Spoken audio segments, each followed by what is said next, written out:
Welcome to the Daily Reminder Network.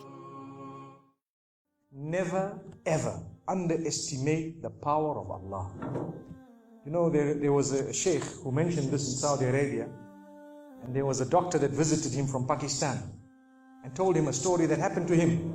So he says, what happened to me? He says, the doctor who's speaking is a top neurologist, one of the top doctors in Pakistan, or, you know, a very, very good doctor, very hard to meet. It's said that perhaps you would have to wait months on end before you can get an appointment to see him. So what happened is, he says, I was flying from one city to another, a very busy man, flying quite often within the country and perhaps even outside. And he says, suddenly the clouds built up. Huge clouds, and the lightning started striking, and it started pouring, and there was lots of turbulence, and one of the engines was struck and it was damaged. So we had to land. And so what happened is, the landing was at a nearby little airport or a little strip and so on.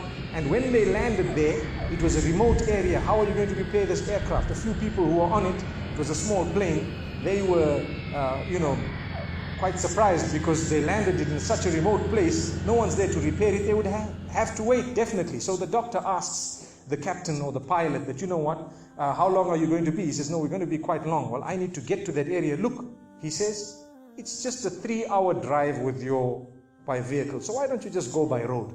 And you know, you can go there and get there. He says, okay, good idea, because this is going to take long. So he decides to go on one of the tri-shows, you know, in Pakistan, one of the areas, wherever it was, and he jumped in. And as they started progressing, the clouds built again, and the lightning was striking, and the rain started pouring, and it was pouring so much that their vehicle could not move much more because of the mud and because of everything else.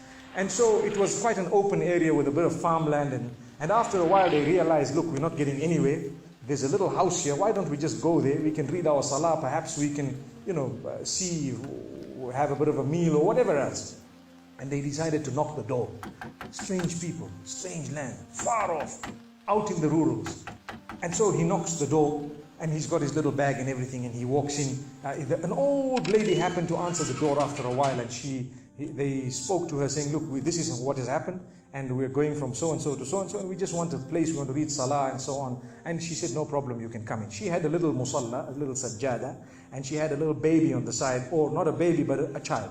And the child, every little while, she's actually checking on the child, and she's sitting on that musalla, making dua and reading her own salah. These people fulfilled their salah, did whatever they had to. And when they were about to leave, they spoke to the old lady saying, thank you very much, jazakumullah khair, and so on. And, we're going, what's happening to this child, So the woman says, look, the child is an orphan. And the child is unwell, not well at all, very sick.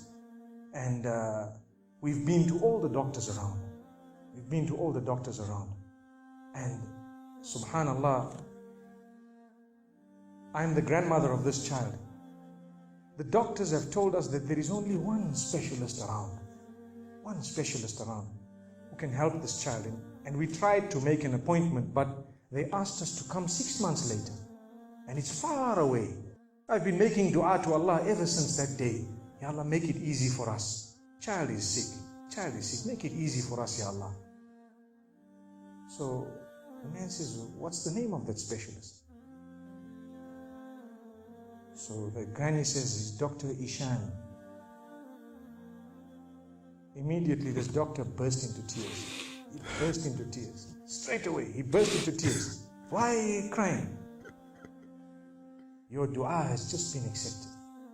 For your dua, the thunder came, the lightning came, the engine struck, we came down, we came on the road, the rain came again and stopped us and so on. And do you know what? The rain only stopped after the question was asked. Now it happened.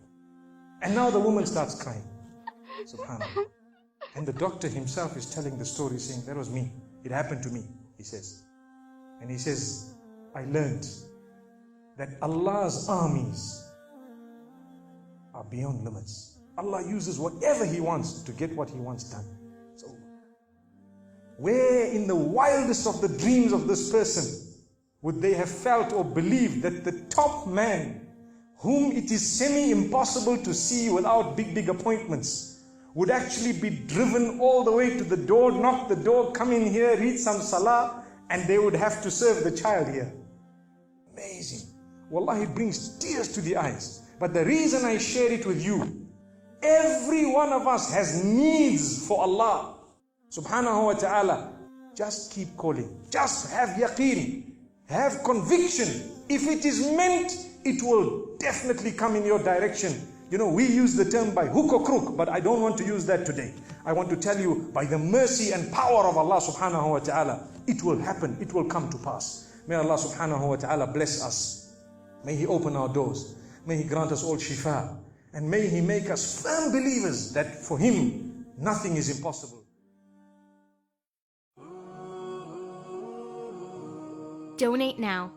Go to thedailyreminder.org/donate and stay updated by joining our network's social links.